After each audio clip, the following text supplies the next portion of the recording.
안녕하십니까. 네, 안녕하십니까. 반갑습니다.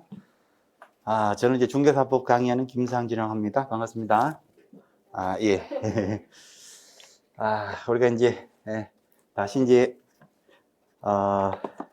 또 한 시험이 끝났고요. 또 새롭게 시작하는 그 순간입니다. 토요일 야간인데요. 토요일 야간에 공부하기가 쉽지 않으실 텐데, 이렇게 열심히 와주셔서 고맙습니다. 토요일 주말 밤은 이제 매주 이제 저하고 같이 학구열로 뜨겁게 토요일 야간에 같이 보내시고 그렇게 하시면 되겠습니다. 자, 저는 이제 김상진이라고 하고요. 저는 이제 간단하게 14회 때부터 수업을 해서요. 같이 공부하실 33회까지 이제 수업을 계속하고 있습니다. 그래서 횟수로는 19년 수업을 했고요. 이제 횟수로 가면 20년 차 됩니다. 그래서 요 과목만큼은 아무 걱정하지 마시고 그냥 믿고 맡겨주시면 요 과목은 제가 책임지고 최선을 다해서 점수 받고 고득점 받고 학교할 수 있도록 그렇게 열심히 할 겁니다. 그러니까 아무 걱정하지 마시고 요 과목은 그냥 탁 맡겨주시면 됩니다. 그리고 저는 학교는 저기 한양대학교 나왔습니다. 왕신 한양대학교 학사, 석사, 박사 수료까지 하고 저희 은사님은 이제 민법 전공하신 정동호 교수님이시라고요. 한양대 명예 교수님이신데 그분이 저희 은사님이시고 그렇습니다. 그래서 뭐 여러분들 합격하시는 데는 그게 이제 뭐 별 문제 없이 최선을 다해서 제가 열심히 할 거니까요. 그냥 믿으시면 됩니다. 믿으시면 고득점을 합격한다 이렇게 보셔도 됩니다. 다만 수업 빼먹지 마시고 주말에 그냥 저하고 같이 즐거운 시간 가진다 이렇게 생각하시고 주말에 그냥 오시면 됩니다. 오시면 또 이렇게 하다 보면 또 재밌고요. 하다 보면 또 합격이 됩니다. 이렇게 생각하시면 되겠습니다. 자, 1차 과목이 있을 것이고, 2차 과목이 있을 텐데, 2차 과목에서 이제 공법도 있고, 공시법, 세법도 있고요. 또 이제 공인, 중개사, 법령이라는 과목이 있습니다. 그렇죠? 공인중개사, 법령 및 부동산 거래 신고 법령 및 중개 실무 이렇게 되어 있는데, 이 과목을 저와 같이 공부를 하실 건데요. 시험 문제는 몇 문제가 나옵니까 하면 40문제가 출제가 되고요. 40문제를 다 맞추시게 되면 여기에서 100점이라는 점수가 나오는데 예전에는 40문제 다 맞추시고 100점 받을 수 있도록 출제를 많이 했었거든요. 근데 최근에는 아무리 공부를 열심히 해도 100점이 안 나오도록 그렇게 의도적으로 작심하고 내는 문제들이 한 4문제 정도, 많으면 5, 6문제 정도가 됩니다. 그래서 아무리 공부를 많이 하시고 하셨다 하더라도 절대로 예상하지 못했던 부분들, 아주 지엽적이고 낼 수 없는 부분도 출제해요. 요즘 보니까요. 그래서 한 4문제 정도, 5문제 정도는 버린다라고 생각하시면 됩니다. 그러니까 이 문제는 버리시고 사람의 힘으로 열심히 해서 받을 수 있는 점수 90점에서 85점 정도요. 요 점수에서 우리가 점수가 형성이 되고 합격을 할 거다. 이렇게 보시면 되겠습니다. 그래서 85, 90 정도를 맞을 수 있도록 최선을 다해서 같이 열심히 할 겁니다. 그래요. 그러면 이제 공법이라든가 공시세법은 뭐 편안하게 이렇게 보셔도, 그죠? 2차는 합격하는데 별로 지장이 없을 거다. 이제 그렇게 보시면 되고요. 다만 예전처럼 100점에 대한 환상은 좀 버리셔야 될 것 같아요. 왜냐하면 올해 수업을 해보니까 올해 수업도 이제 사실은 100점을 목표로 한 것은 아닌데 하다 보니까 욕심이 생겨서 100점 맞을 것 같아서 100점을 목표로 수업을 했었거든요. 진짜 열심히 했습니다. 그때 거진 공부하신 분들도. 근데 출제가 정상적으로 출제를 해주면 우리들은 다 100점 맞을 텐데 정상적으로 출제가 안 되는 문제들도 많이 있어요. 그래서 이 제기도 하고 지금 그런 상태인데, 그래서 이것은 사람의 힘으로 받을 수 있는 점수는 아니다. 이거는 위에 계신 분이 조금 도와주셔야지 정상적으로 출제를 해줘야 받을 수 있는 점수고요. 그럼에도 불구하고 우리가 노력해서 받을 수 있는 점수, 이 점수에서 점수를 받을 수 있도록 그렇게 할 겁니다. 그래요. 자, 그 다음에 이제 2차 과목이고요. 요 프로그램은 지금 야간반인데요. 그죠? 야간반인데, 2시간 땅이라는 특수 교재가 있습니다. 2시간 땅이라는 교재는 지금 받으신 교재가 요 교재죠. 그죠? 가제분된 요 교재인데, 요게 이제 지금은 요 이론 부분만, 그죠? 이론 부분만 이렇게 나와 있는데요. 이것이 원래 교재는 핵심 이론이 나오고요. 그 다음에 기출문제가 나오고요. 그 다음에 예상문제가 이렇게 나오거든요. 그래서 이론 부분하고 기출문제하고 예상문제 부분이 한 권으로 딱 묶여져 있습니다.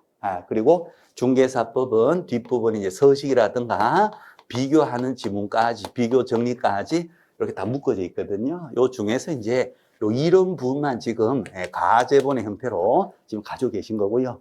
정규 교재가 나오면 기출문제하고 예상문제, 여기에서 이제 중요한 문제들이 다 붙어서 나오게 되거든요.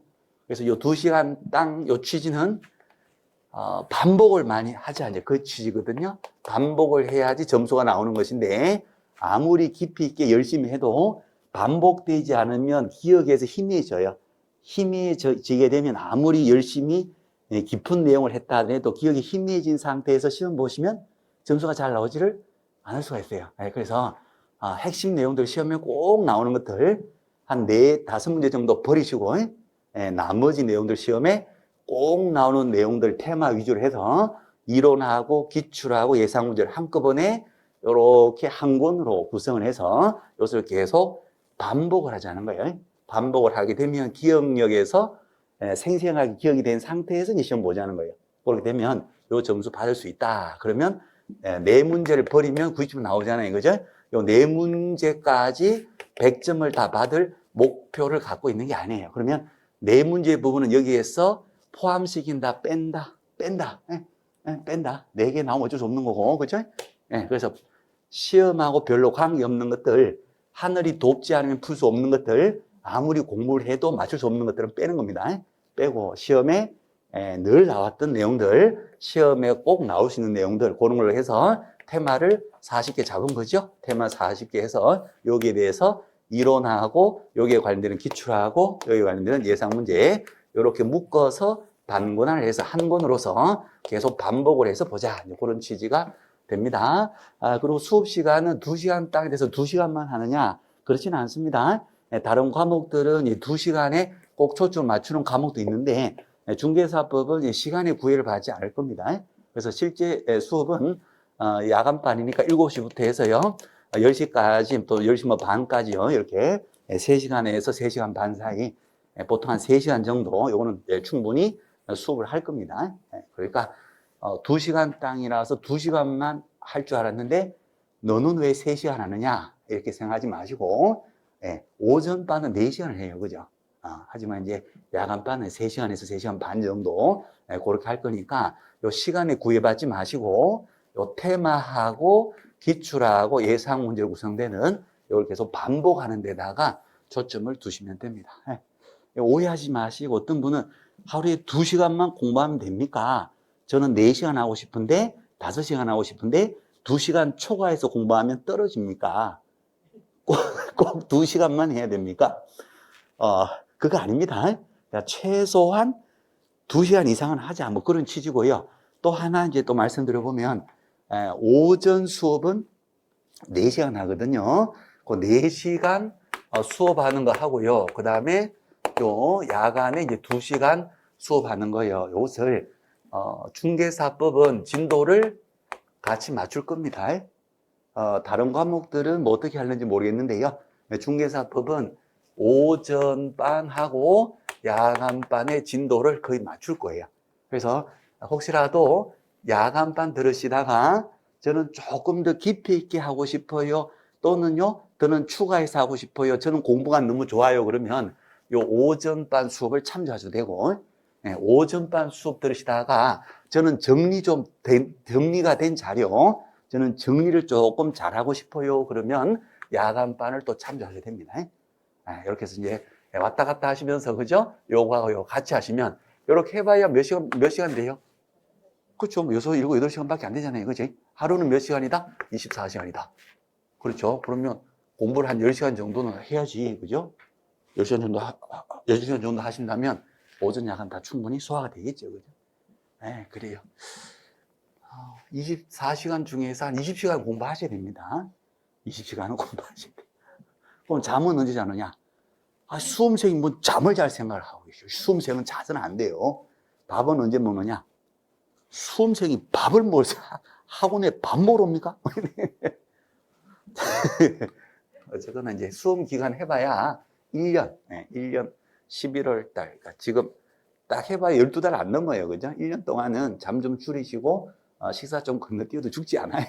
하지만 이제 자격증은 꼭 따두셔야 되거든요. 왜냐하면 이제 앞으로는 별 얘기 다 있죠. 상대평가 안 되잖아요. 상대평가. 2024년부터 국토교통부 내부 문건에 상대평가 하기로 확정된 문건이 지금 유출되고 있잖아요.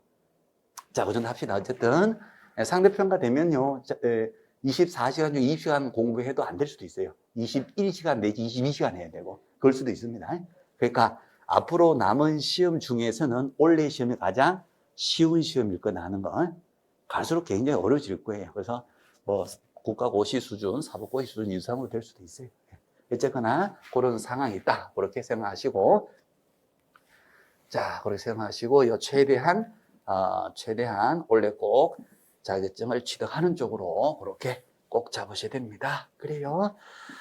자, 그러면 이제 이렇게 이제 서러운 부분은 이렇게 말씀을 드리고요. 그 다음에 이제 요 과목에 대해서요, 전반적인 체계를 한번 잡아보겠습니다. 요거는 지우겠습니다. 요거는 이렇게 지울 거고요. 자, 오늘 받으신 자료 중에서 요 프로그램의 취지 뭐 이런 것들은 한번 읽어보시면 제가 말씀은 핵심 내용은 드렸으니까 읽어보시면 다 이해가 되실 것 같아요. 그죠? 자, 그 다음에 오늘 자료 중에서 또 어떤 자료가 있냐 하면요, 요 자료가 있거든요. 체계도 해가지고 요 그림으로, 도면 같은 요 그림으로 나와 있는 게 있거든요. 요걸 조금을 말씀을 드리겠습니다. 예. 자, 그래서요, 요 과목인데요, 공인중개사의 업무 및 부동산 거래에 신고한 법령 및 중개 실무 요 과목입니다. 2차 과목이지요. 2차 과목으로서 40문제가 출제가 되는데, 요 과목은 크게 세 파트로 구성이 됩니다. 제1편, 제2편, 제3편 이렇게 세 파트로 구성되는데요. 1편이 공인중개사 법령입니다. 말 그대로 우리 공인중개사 자격증을 어떻게 취득해서 부동산 중개업을 할 때에 어떻게 해야 되느냐 관련되는 법과령이거든요. 40문제 중에서 30문제, 거의 대부분 문제가 여기에서 출제가 된다 이렇게 보시면 되고요. 적게 나오면 26문제, 보통은 30문제 이렇게 보시면 됩니다. 제 2편이 부동산 거래 신고 법령이거든요. 실거래가대로 신고하세요. 부동산 거래하시면 실거래가대로 신고하세요. 관련되는 법령인데, 통상은 한 5문제 정도요. 많이 나오면 이제 7문제 정도 출제가 됩니다. 자, 제 3편이 중개 실무 파트거든요. 실제 업무를 어떻게 하느냐. 요것이 이제 5문제 보통요. 많이 나오면 7개까지도 출제가 되거든요. 이렇게 세 파트로 구성이 되게 됩니다. 자, 실무부터 한번 말씀을 드려볼게요. 실제 업무를 어떻게 하느냐, 그 얘기인데요.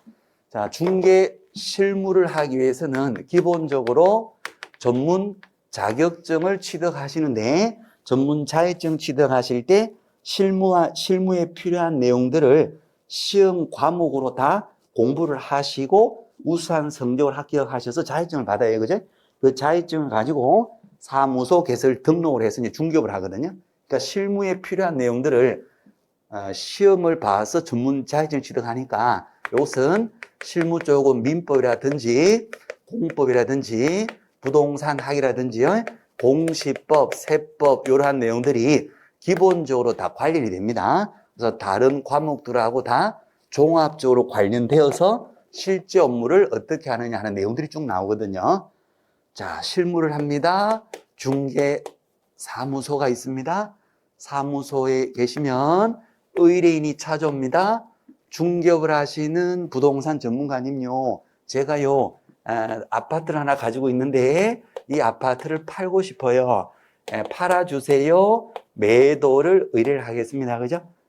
그러면 알겠습니다. 제가 안전하게 거래가 될 수 있도록 중개를 할게요 하고 이제 매도 팔아주세요, 중개해 주세요 하는 청약에 대해서 제가 그렇게 해드릴게 하고 승낙할 겁니다. 청약과 승낙의 의사표시가 합치가 되면 여기에서 법적인 약속, 즉 계약이 체결되는데 요 계약의 이름을 무슨 계약이라고 합니다 하면 중개계약이라고 하거든요. 중개해 주기로 약속을 했다 그 말이거든요. 그렇죠. 그래서 중개계약을 체결할 겁니다. 오케이. 자, 요쪽도요. 제가 이 동네 아파트 좋은 거 하나 사고 싶은데 좋은 물건 나와 있는 거 있나요? 제가 사고 싶어요. 안전하게 살 수 있도록 해주세요. 매수 의뢰가 들어올 겁니다. 사게 해주세요. 청약, 의사표시, 약속을 청하는 거지요. 알겠습니다. 제가 안전하게 살 수 있도록 알아봐 드릴게요. 승낙의 의사표시합니다. 청약과 승낙 의사표시가 합치가 되면 여기에서 법적인 약속이라고 할 수 있는 계약이 체결되는데 이 계약도 이름이 무슨 계약일까요? 중개해주기라는 약속이니까 이것도 중개계약이 되는 거예요. 오케이? 그래서 이쪽에도 중개계약, 이쪽에도 중개계약을 체결할 겁니다. 자, 그러면 조심하시고, 자, 그러면, 자, 조심하시고, 1교시인데 지금 벌써 주무시면 제가 어떻게 해야 됩니까? 자, 조심하시고. 자, 그러면요. 이렇게 중개계약이 체결이 되는 거예요. 그러면 중개해주기로 약속을 했으니까 요 물건 제가 팔아드리게 했단 말이에요. 그죠? 그러면 물건에 대해서 뭘 알아야 되겠죠? 물건을 조사하고 확인할 겁니다. 현대아파트구나, 101동 101호구나, 32평짜리 아파트구나, 은행 융자가 있구나, 저당권 설정돼 있구나, 이것을 여러 가지를 조사도 하고 확인도 할 겁니다. 그렇죠? 자, 조사 확인한 바를, 요 조사 확인한 것을 사주세요. 오케이. 당신이 원하는 물건이 제가 조사 확인해둔 물건이 있는데 요 물건을 당신이 원하는 거하고 딱 떨어져요. 그러니까 현장 안내 데려가서 물건 보여줄 테니까 같이 갑시다. 오케이. 그래서 현장 안내를 해서 물건을 보여주고요. 조사 확인한 내용을 요 물건을 매수 취득하려는 자에게 무엇을 합니다. 물건 보여주고 이제 설명할 거예요. 그죠? 그래서 물건에 대해서 조사도 하고 확인도 하고 설명도 해줄 거예요. 자, 설명해 주면서 이제 본격적인 판매 활동이 들어갑니다. 아이다 원리 셀링 포인트 같은 판매 기법을 동원을 해요. 그래서 결국은 요 매수하고자 하는 자가 이 물건을 사도록 이렇게 만들어야 되겠죠. 그죠? 그러면 우리가 알선 중개를 통해서 매도 의뢰인하고 매수 의뢰인 사이에 사고 파는 요 매매 계약이 체결되도록 우리가 중개를 해서 결국 매매 계약이 체결되게 되겠습니다. 자, 요것이 이제 중개 실무다. 다시 말씀드려서 중개 계약을 체결을 해서 물건에 대해서 조사하고 확인하고 설명을 거쳐서 영업을 통하여 결국은 거래 계약, 매매 계약이라는 이러한 거래 계약이 체결될 때까지의 1년에 우리 중개업을 하시는 전문가의 1년의 활동을 뭐라고 합니다 하면 중개 실무다. 이제 그렇게 얘기하는 거예요. 그죠? 요 과정에서 물건 조사 확인할 때 물건을 어떻게 조사 확인합니다? 공부상 검토, 공적 장부를 띄워보거든요. 국가에서 만들어 놓은 대장이나 등기부를 띄워본단 말이에요. 그럼 대장 보는 법, 등기부 보는 법은 우리가 알아야 돼요. 그러면 어떤 과목에서 공부하십니까? 공시법이요, 공시법이죠. 공시법에서 대장 보는 법, 등기부 보는 법, 지적법하고 등기법을 통해서 공부를 하시게 됩니다. 그죠? 오케이. 자, 그 다음에 이제 대장이나 등기부로 확인이 안 되는 것들이 있거든요. 그런 것들은 현장 답사를 통해서 또 확인을 하거든요. 분묘, 이게 임야 같으면 분묘 기지권, 이런 것들은 등기부로 확인이 안 되거든요. 현장에 가셔가지고 이 묘는 언제부터 있었던 거예요. 이렇게 현장 탐문을 통해서 확인을 하게 됩니다. 자, 그러면 분묘 기지권 같은 경우는 어느 법 시간에서 공부하는 겁니까 하면 민법 시간에 공부하시는 거예요.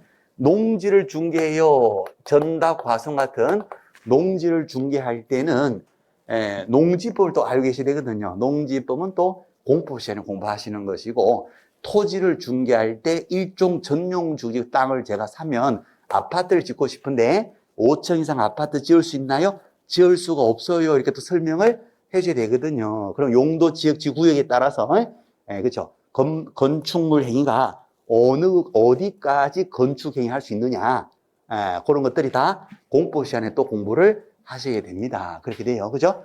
자, 그다음 영업 활동에서는 아이다올리 셀링 포인트 이런 것들이 또 부동산학 개론 시간에 공부를 하시는 거고요. 매수해서 샀거든요. 그러면 취득과 관련된 세금 내리죠. 취득세 부분. 이건 또 세법을 통해서 공부를 하셔야 돼요. 그래서 실무 쪽에서 그래서 실무 쪽에서요. 실무 쪽에서 관계되는 부분들을 다른 과목에서 다 공부를 하시고 임대차 중개합니다. 주택일 때 주택 임대차 보호법, 상가 건물일 때는 상가 건물 임대차 보호법도 기본적으로 알고 계시야 될 거예요. 그죠? 이런 것들도 다 민법 시간에 다 공부를 하시더라. 그래서 타 과목들하고 다 관련된 내용이 중개 실무는 다 타 과목과 다 관련된 내용이 나오더라. 그 말은 다른 과목들이 어느 정도 정리가 되셔야지 중개 실무 쪽도 따라서 정리가 되더라. 그러니까 이 실무 쪽은 조급하게 하시는 것이 아니라, 그렇죠? 전체 큰 틀만 딱 잡고 계시다가 다른 과목이 어느 정도 정리가 되는 3, 4월 달, 그렇죠? 1, 2월 달, 11, 12월 한 바퀴 기본 개념 돌고 1, 2월 달에 기본 내용 돌고요. 3, 4월 달 정도 한 바퀴 더 도시면 요 다른 과목들이 다 어느 정도 정리가 되신단 말이에요. 그 상태에서 실무 쪽을 보시면 자연스럽게 다 해결이 된다 이렇게 보시면 됩니다. 네, 그래요. 그래서 이 부분은 조급하게 하실 필요가 전혀 없더라. 다른 과목에서 그 내용을 다 채워주더라 이렇게 보시면 되고요. 자, 그 다음에 이제 부동산 거래 신고 법령인데 이 부동산 거래 신고 법령은 크게 세 파트로 구성되어 있습니다. 부동산 거래 신고. 첫 번째가 부동산에 대해서 매매 거래를 하면 실거래가대로 신고하세요. 말 그대로 부동산 거래 신고 제도예요. 5문제 중에서 보통 여기에서 2문제 내지 한 3문제 정도가 출제가 되고요. 자, 그 다음에 또 하나가 토지거래 허가제라는 게 있습니다. 토지 거래하기 전에 허가구역에서는 시군구청장의 허가를 먼저 받으세요. 실수요자 같으면 구청장이 허가를 해주는데 토지 거래에 대한 실수요자가 아니다 그러면 허가를 안 해줘요. 그래서 투기꾼이나 투기에 우려가 있다 그러면 허가를 안 해줍니다. 토지 거래를 못 해요. 이것이 이제 토지 거래 허가 제도인데 시험 문제는 한 문제 내지 2문제 정도 보시면 됩니다. 자, 또 하나가 외국인 취득의 특례라는 게 있습니다. 외국인 특례. 외국인이 한국의 부동산을 함부로 자유롭게 취득할 수가 있을까요? 없을까요? 없다는 거죠. 그죠? 돈 많은 외국인들이 한국 부동산을 마음대로 취득한다 하게 되면요. 강남에 그 테헤란에 있는 빌딩들 있죠? 중국 자본들이 지금 많이 들어와 있거든요. 마구마구 취득을 하고 결국 서울 땅 자체를 다 중국인들이 막대한 자본력을 가지고 다 취득할 수도 있고, 뭐 좀 과장되게 말씀드린 거지만 현실적으로 지금 제주도 있는 땅, 제주도 땅에 중국 자본, 일본 자본 많이 들어와 있거든요. 이러다 보면 결국 우리나라 영토가 외국인에게 소유권이 넘어갈 수도 있다는 거예요. 그래서 외국인이 한국의 토지 건물 소유권을 취득할 때는 좀 특별한 규제를 받으세요 해서 외국인 취득의 특례가 나옵니다. 여기에서는 시험 문제가 보통 한 문제가 나오고요. 자, 거기에다가 플러스 이제 작년에 추가된 게 있어요. 그것이 뭡니까 하면 주택 임대차 신고예요.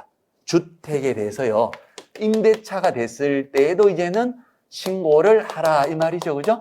주택 임대차 신고제도 여기에서는 뭐 한 문제 정도 출제 비중이 있을 거라는 거예요. 그죠? 주택 임대차 신고. 대통령령이 정하는 특정한 지역에서 대통령령이 정하는 특정한 보증금 또는 월세를 초과했을 때 보증금 현재 6천만 원 초과 또는 월세는 30만 원 초과가 되면 주택 임대차도 신고하도록 돼 있어요. 신고 안 하면 100만 원 이하의 과태료. 자, 이렇게 해서요. 요 주택 임대차 신고제도 한 문제, 부동산 거래 신고제도 2문제 내지 3문제, 토지거래 허가제 한 문제 내지 2문제. 여기 작년에는 3문제까지 나왔고요. 외국인 특례는 전도제 한 문제. 이렇게 해서 5문제나 많이 나오면 7개, 작년에 8문제까지 나왔거든요. 그렇게 보시면 됩니다. 자, 여기까지 다시 말씀드려보면 중개 제3편 중개실무 파트는 다른 과목 다 관계가 되더라. 민법 내용, 공법 내용, 그렇죠? 그다음에 공시세법 내용 다 관계가 되더라. 부동산 학계론도 관계되더라. 이렇게 보시면 되겠고요. 부동산 거래 신고 법령은 요 세 가지 내용이 있더라. 여기다가 추가된 거예요. 주택 임대차 신고 제도가 있더라. 그러면 40문제 중에서 쉽게 말씀드리면 여기에서 30문제, 여기에서 5문제, 여기에서 5문제, 그냥 쉽게 얘기하면 그 정도 출제 비중을 가지고 있더라. 그러면 40개 중에서, 40문제 중에서 거의 대부분의 문제들이 어디에 출제가 됩니다? 공인중개사 법령에 출제가 돼요. 그래서 공인중개사 법령을 좀 보겠습니다.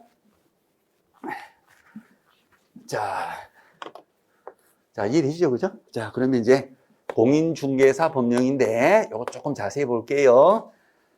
자, 요 공인중개사 법령은 어떤 내용입니까? 하면 맨 앞부분에 총칙이 나오거든요. 총칙에는 세 가지 내용이 나옵니다. 제1조 법 제정의 목적이 나오고요. 제2조가 용어의 정의가 나오고요.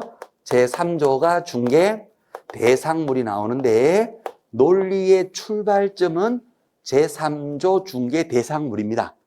자, 기본 개념이 중개업을 전문적으로 할 수 있는 우리 중개업을 하시는 전문가, 개업 공인중개사라고 하는데요. 이 부동산 전문가만이 직업적으로 중개업을 하고 중개보수, 복비를 받을 수 있는 대상이 되는 물건이다. 그런 말이거든요. 중개대상물. 전문가만이 중개업을 하고 중개보수를 받을 수 있는 대상되는 물건. 법제 3조에 나오는데요. 이것이 토지 나오고요. 건물 나오고 임모, 광업재단, 공장재단 이렇게 규정이 되어 있거든요. 그러면 토지, 건물 같은 것을 한마디로 줄여서 얘기해 보세요. 그러면 부동산이다 이렇게 볼 수 있는데 이 부동산에 대한 중개를 업을 합니다. 부동산 중개업은요. 누구만이 할 수가 있어요. 부동산 전문가만이 할 수 있는데 이 전문가의 의미를 제2조 용어 정의에서는 뭐라고 표현하느냐. 부동산 전문가를 개업 공인중개사다 이렇게 표현하고 구체적으로 용어 정의를 보니까 개업 공인중개사는 이 법 공인중개사법에 따라서 중개사무소 개설 등록을 한 자를 말한다 이렇게 되어 있거든요. 사무소를 개설, 오픈을 해서 이것을 시군 구청장에 등록을 해요. 사무소 개설, 오픈해서 등록하게 되면 누가 되느냐? 개업 공인중개사가 되시고 전문가가 되시면 이 부동산에 대해서 무엇을 할 수 있다? 중개를 오픈할 수 있다. 그 얘기거든요. 자, 그러면 등록이 안 돼 있어요. 무등록자, 부동산 전문가가 아니에요. 그죠? 부동산 전문가가 아닌 자가 부동산 중개업을 했다. 이거 된다, 안 된다? 안 됩니다. 이거 처벌됩니다. 자, 우리가 수술을 합니다. 의사들이요. 수술할 때 의사 면허증을 가지고, 그렇죠? 의사 면허증을 가지고 병원에서, 그죠? 적법 절차에 따라서 수술을 하겠죠. 그죠? 의사가 노점상을 펼쳐놓고, 거기다가 사람 올려놓고, 나무 밑에다가 사람 이렇게 판때기 올려놓고, 여기다가 막 팔다리 위치를 바꾼다든가 이러면 될까 안 될까요? 그것도 안 되겠죠. 그것도 의료법 위반이고요, 그것도. 아니면, 의사 면허증도 없는데, 그렇죠?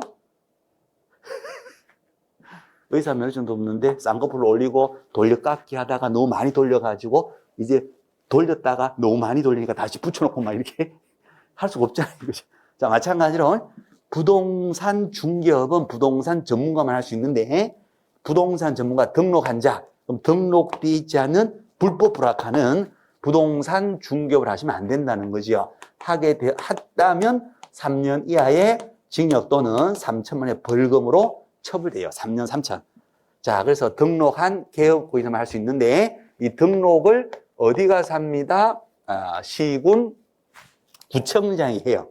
사무소를 두고자 하는 시군 구청장이 하는데 구청 가서 있잖아요. 등록해 주세요 하게 되면요. 제가 부동산 중개를 하고 복비받고 할 거예요.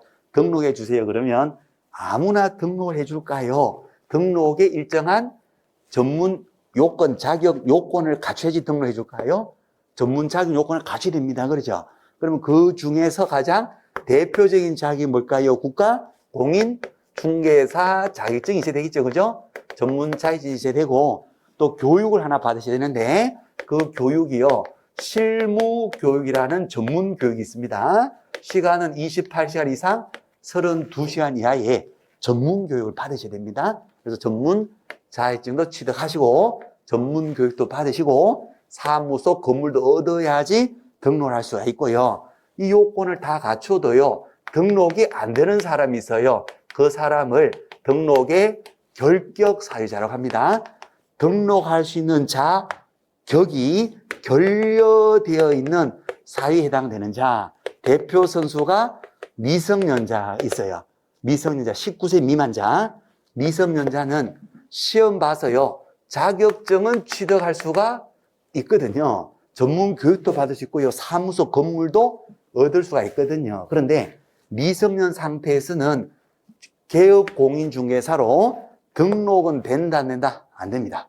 안 돼요. 피한정 후견인, 피성년 후견인, 파산 선고받고 복권되지 않은 자, 깜빵 갔다 온 지 3년 되지 않은 자, 집행유예 기간 중인 자 등등등 해서 13가지 같은 14가지의 결격 사유는 없어야 됩니다. 그래서 결격이 없었을 때 이러한 요건을 가지고 등록하는 거죠. 자, 등록이 되면 누가 된다고요? 개업 공인중개사 되시고 부동산 중개를 업으로 할 수가 있게 됩니다. 중개업은 무엇입니까? 제2조 용어의 정의를 보니까 다른 사람의 의뢰, 팔아주세요, 사주세요, 의뢰하여 일정한 보수, 복비를 받고 중개를 업으로 직업적으로 행하는 것을 말한다, 이렇게 되어 있더라고요. 자, 그래서 다른 사람의 의뢰에 의하여 일정한 보수, 복비를 받고 중개를 직업적으로 하려면 등록하신 개업 공인중개사 된다는 거예요. 그죠? 오케이.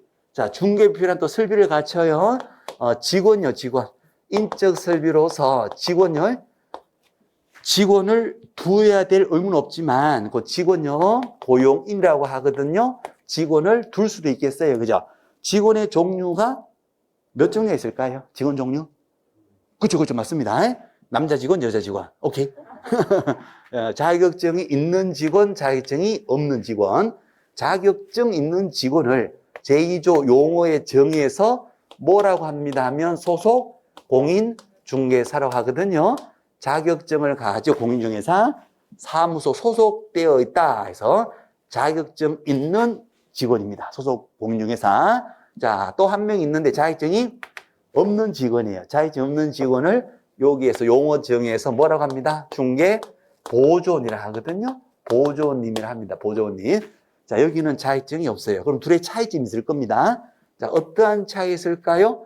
자격증이 있으신 소속 공인중개사, 중개업무 수행을 한다, 못한다? 한다. 중개업무 수행하니까 여기에서 있잖아요. 물건 조사 확인도 하고 설명도 하고, 그죠? 거래가 되었습니다. 거래 계약서 작성도 하고, 이거 다 할 수가 있습니다. 쉽게 말씀을 드려서 중개업무를 수행할 수 있으니까 매매 계약서, 임대차 계약서 같은 계약서 쓴다, 못 쓴다? 쓴다. 오케이. 보조님은 자격증이 없거든요. 중개업무 수행이 안 됩니다. 그래서 보조님은 계약서 쓴다, 못 쓴다? 못 쓴다. 그럼 보조님은 뭐만 하느냐? 개공의 중개업무 관련된 단순한 업무를 보조만 합니다. 커피 타고 운전하고 현장 안내하고 이런 것들만 도와주는 겁니다. 계약서 쓰는 것을 도와줄 수는 없어요. 조금 더 쉽게 말씀드려서 자격증 있는 직원은 계약서를 쓰는데 자격증 없는 직원은 계약서 쓴다, 못 쓴다? 못 쓴다. 커피만 탄다. 이렇게 보시면 됩니다. 자, 그 다음 이제 물적 설비로서요. 중개 사무소 있어야 되거든요. 그래서 사무소를 설치를 어떻게 할 거고, 사무소 이전을 어떻게 할 거고, 법인 사업자는 또 분사무소 지점을 또 어떻게 설치할 거고, 사무소를 같이 쓸 수도 있어요. 같이 쓰는 사무소를 공동사무소 이렇게 얘기합니다.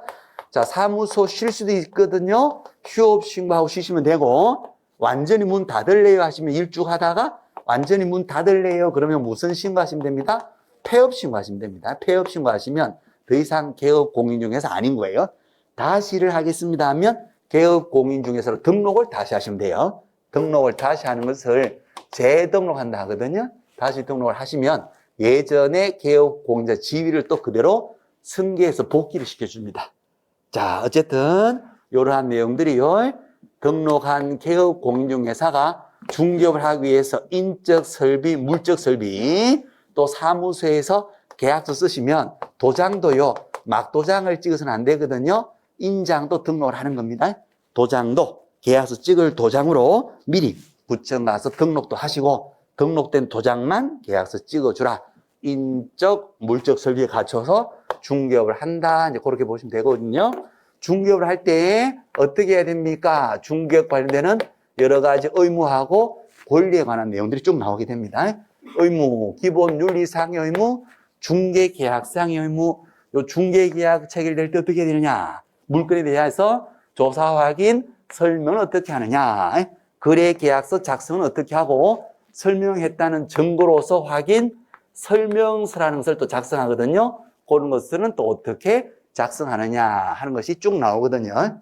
그래서 중개계약서의 의무, 물건에 대해서 조사 확인하고 설명할 의무, 거래가 되었을 때 확인, 설명서 작성할 의무, 거래가 되었으니까 거래 계약서도 작성할 의무, 예치 권고제도 절대 해서는 안 되는 금지행위 하지마 하는 게 있거든요. 해서는 안 되는 거 사기치지 마시고 부동산 투기 조장하지 마시고 거래 질서를 교란하는 행위하지 마시고 뭐 등등등 금지행위가 나오고 위반해서 사고 났어요. 손해에 대해서 배상할 책임. 중개 사고를 친 거죠. 그러면 사고에 대해서 배상을 해줍니까? 도망갑니까? 배상해주라. 물어줄 돈이 없으면 곤란하니까 보정도 설정해라. 보정 설정은 보험 들어라 그 말이거든요. 보험 들어라. 개인 사업자는 1억 원 이상, 법인 사업자는 2억 원 이상의 보험도 미리 드러나라. 자, 이런 식으로 해서 8가지의 주요한 의무들이 발생이 되고요. 자, 권리는 무엇을 얘기할까요? 복비 받을 수 있는 거예요, 보수. 그래서 일정한 범위 내에서 보수를 받을 수 있는데 일정한 범위의 대표 비율이 0.9%다 하는 거예요.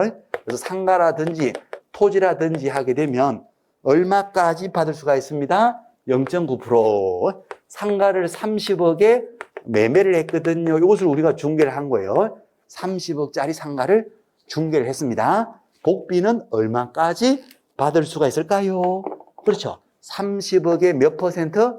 0.9%, 39, 27, 2,700만 될 거예요. 그죠?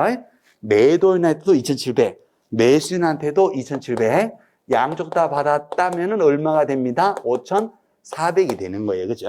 이 한도가 있는데 이 한도를 초과해서 받으시면 된답니다? 안 됩니다. 한도 초과해서 받게 되면 금지행위로 처벌되거든요. 그래서 한도가 있는 일정한 보수를 받고 중개를 오브를 한다 하는 거죠. 그래서 한도까지만 받을 수 있다는 거. 오케이. 자, 여기까지가 이제 개별적인, 개인적으로 자격증 취득해서 등록의 요건 갖춰서 등록해서 인적, 물적 설비에 갖춰서 중개업무 할 때 어떻게 해야 된다? 이건 하지 말아야 된다. 복비는 어디까지 받는다. 이런 내용이고, 이것이 끝나면 바로 뒤에 개공들끼리, 개업 공인중개사끼리 상호 협력 단계로 갑니다. 협력에서는 2가지인데요. 하나가 거래 정보망이 있거든요. 이 정보망은 인터넷 사이트를 얘기합니다. 누구들만 이용할 수 있는 사이트입니까? 이 개업 공인중개사들만 이용하는 사이트예요. 조금 더 쉽게 말씀드리면 인터넷에 나와 있는 모든 사이트가 아니고요. 매물 정보 볼 수 있는 모든 사이트가 아니라 중개업을 하시는 이 중개사무소 사장님, 전문가만 이용할 수 있는 사이트가 있어요. 사장님들만 이용하는 사이트. 그것을 여기에서 거래 정보망이다 이렇게 합니다. 이거는 국토교통부 장관의 사업자 지정을 받은 사이트를 얘기합니다. 그래서 이 정보망을 통해서 중개업을 하시는 분들끼리 물건을 올리기도 하고 사이트에 물건을 검색도 해서 상호 협력해서 공동 중개도 할 것이고요. 자, 그 다음에 이 사장님들끼리 모여가지고 단체를 하나 만들 수 있어요. 단체를 만들 수 있습니다. 그 단체를 뭐라고 하지요? 공인중개사 협회라고 합니다. 그래서 공인중개사 협회 단체도 만들 수가 있는데 이 협회에서는요 품위유지 자질항상 제도 개선 같은 거요. 중개 제도를 어떻게 잘 개선시키자 이런 것들을 효율적으로 하기 위해서 협회도 설립을 할 수가 있더라. 이 두 개를 가지고 협력을 합니다. 자, 협력 뒤에는 바로 뒤에는 보칙이 나와요. 보칙. 자, 보칙은 무슨 말입니까 하면 보충한다, 보충한다. 이 총칙이 나오고 그다음에 여러 가지 각칙들이 나오죠. 각칙들을 보충하는 규칙에 대해서 보칙이라고 합니다. 군데군데를 보충해서 끼워 넣어서 보충하는데 여기에는 크게 두 가지만 할까요? 셋 중에 하나는 시험에 안 나오는 게 있거든요. 업무 위탁이 있는데 업무 위탁 시험 안 나와요. 어쨌든 포상금 제도하고 행정수수료가 나오거든요. 자, 여기에요. 숨은 간첩들이 있단 말이에요. 이 간첩들을 신고 고발한 자에게 포상금을 줍니다. 얼마 줍니까? 건당 50만 원 주거든요. 50만 원. 여기에 간첩이 누가 있을까요? 기본 질서를 무너뜨리는 자격증료 이거요. 다른 사람에게 양도되어 빌려주면 될까요? 안 될까요? 안 됩니다. 그렇죠?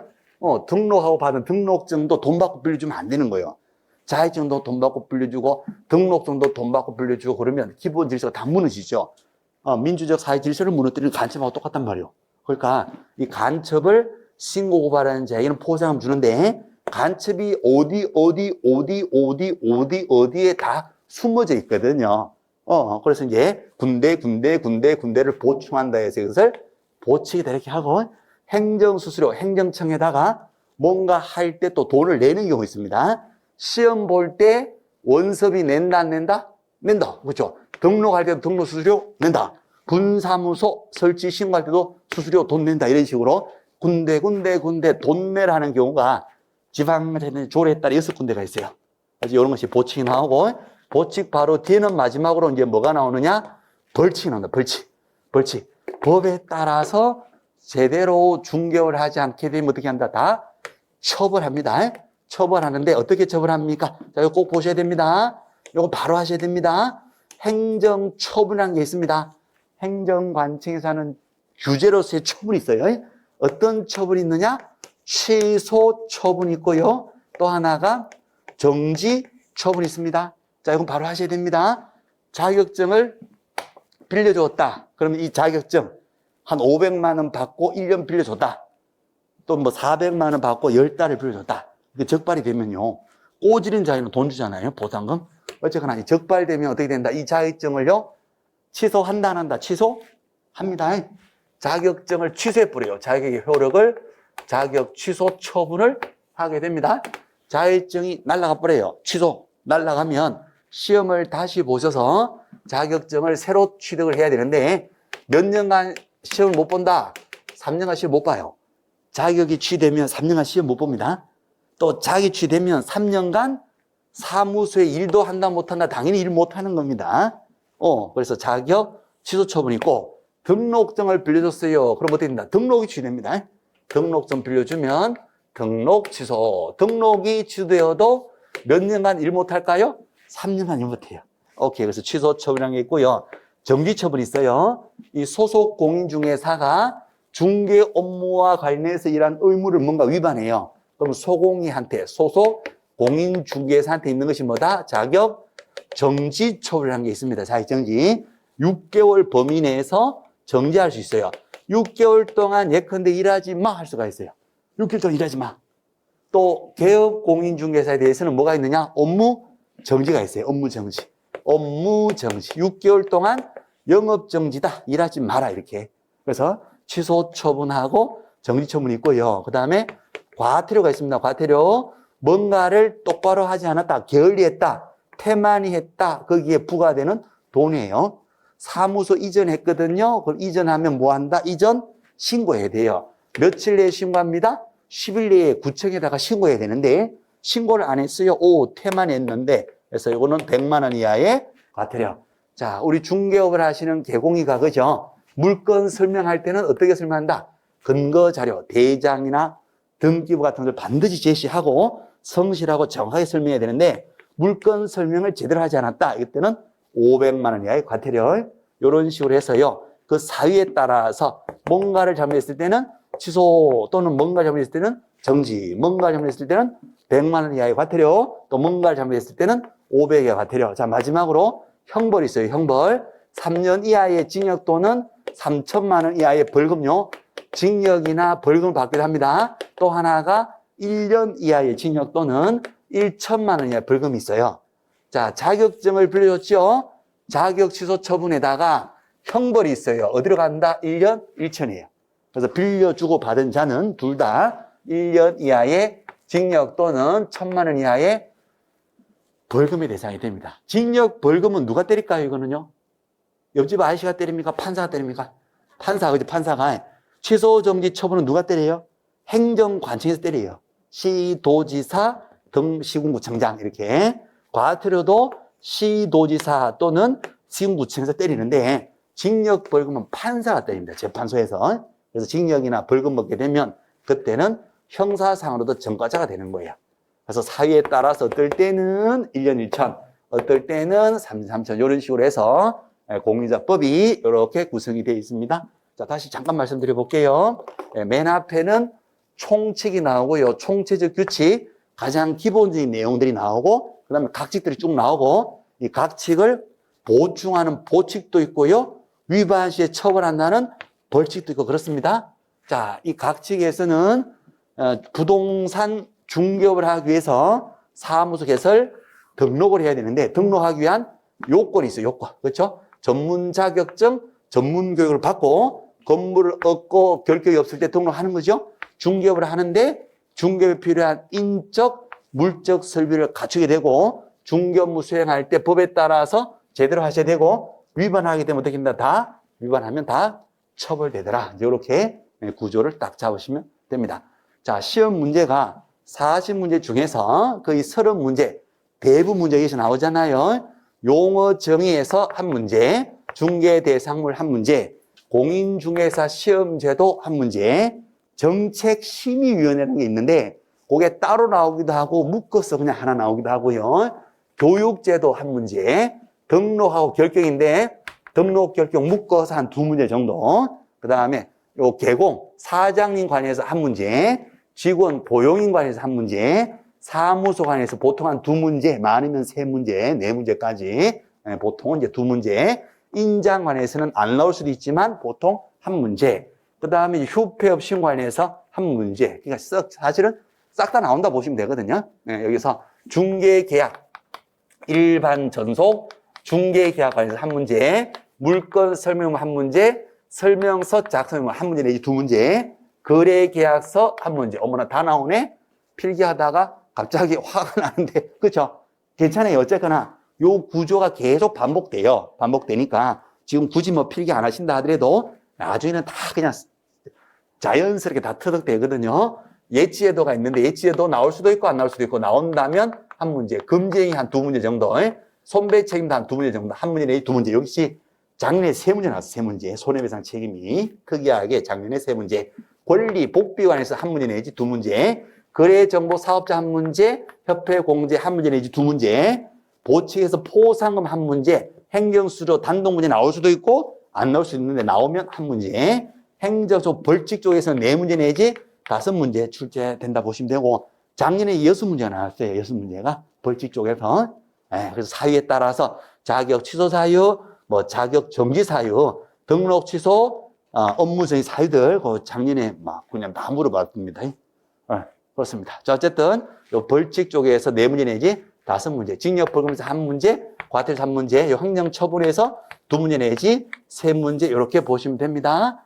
자, 이제 공부를 이제 차근차근 하시다 보면 어디에서 몇 문제 나오느냐, 여기서 끝나는 것이 아니라 계속 반복해서 말씀을 드릴 거예요. 그러니까 스트레스를 받지 마시고, 공인중개사 법령은 이쪽에서는 시험 문제가 웬만하면 다 출제가 되나 보다. 그렇게 보시면 되고, 요 공인사법에서 거의 대부분 문제들이 출제가 될 때는 세부적으로 자세히 문제를 물어보나 보다. 이렇게 생각하시면 됩니다. 부동산거래 신고분이 한 5개 정도요. 중개 실무 파트에 한 5개 정도 보시면 되는데, 실무 파트는 시험에 나오는 부분이 거의 정해져 있어요. 자, 그래요. 그러니까 중개 실무 쪽은 시험에 나오는 부분이 거의 정해져 있다는 거. 이거 좀 지울게요. 그래서 이제 분묘 기준, 우리 교재 보시면 검정색으로 표시된 부분이 있어요. 그래서 그런 부분들이 실무 쪽에서는 거의 다 시험에서 거의 해마다 출제되는 부분이에요. 분묘 기지권 이야기, 농지법 이야기, 그 다음에 부동산 실권리자, 명의 등하나 법률, 주택, 상가, 임대차, 보부, 경매하고 경매 대리까지 그렇게 보시면 됩니다. 자, 큰 틀에서 이렇게 일을 하시면 되겠어요. 그죠? 어려운 건 아니죠. 그죠? 자, 그럼 요 잠깐 보실게요. 요 프린트 보고 이제 쉬었다 합니다. 자, 제1편, 고생하셨어요. 제1편, 공인중개사 법령의 기본 체계. 자, 큰 틀에서만 보실게요. 총칙은 글자 좀 작아서 그런데요. 용어 정의, 중개대상물 이런 내용이 나오고, 중개대상물을 직업적으로 중개업을 하기 위해서는 사무소 개설 등록을 해야 되는데, 등록하려면 2장에서 등록의 요건을 갖추셔야 돼. 그래서 시험 봐서 자격증 따고 전문 교육, 실무 교육을 교육제도를 통해서 교육도 받으셔야 되는 거예요. 결격 사유가 있으면 등록이 안 되니까 결격 사유는 없었을 때 등록되는 거예요. 개업공 이제 일을 쭉 합니다. 일을 하다가 쉬고 싶을 때 뭐 한다? 휴업 신고. 완전히 문 닫을래요? 그러면 폐업 신고하시면 되고, 중개업을 하기 위해서 이제 경영상의 인적 요소로서요, 고용인 직원을 둘 수 있는 거고, 개업공인자 그 자체 사장님도 계실 거고요. 그죠? 그 다음에 물적 설비로서 사무소 있어야 된단 말이에요. 또 인장도 등록을 한단 말이에요. 이렇게 해서 있잖아요. 경영상의 인적, 물적 설비를 갖춥니다. 그럼 중개업을 이제 한단 말이에요. 중개업 할 때 5장에서 주요한 의무, 어떠한 의무 규정에 따라서 중개업을 해야 되느냐. 8가지 주요한 의무가 있거든요. 첫째가 기본 윤리사항의 의무, 신의성질 공정중개 비밀주소 의무, 둘째가 중개계약이 우리 법에 2개가 있어요. 다른 사무소에도 의뢰인이 자유롭게 의뢰를 해요. 일반 중개계약. 다른 데는 의뢰하지 않고 오로지 나한테만 의뢰를 합니다. 전속 중개계약. 그래서 고려했을 때 어떻게 해야 되고, 물건에 대해서 중개주로 약속했으니까 약속한 그 물건에 대해서 확인도 하고 조사 확인, 설명도 하고, 거래가 되면 거래, 계약서도 작성할 거고, 설명했다는 증거로서 작성하는 것이 확인, 설명서라는 게 있거든요. 설명서도 작성하는 겁니다. 거래 계약서는 몇 통을 써야 될까요? 몇 통? 그렇죠. 매매 계약입니다. 매매 계약서 몇 통 써야 돼요? 3통은 나와야 돼요. 3통 써서 매도인도 도장을 찍고, 매수인도 도장을 찍고, 우리 중개업자, 개업공인도 도장을 찍는 거예요. 도장 다 찍어서 하나씩 다 가지고 있는 겁니다. 우리들은 몇 년 보관해야 된다? 5년. 오케이.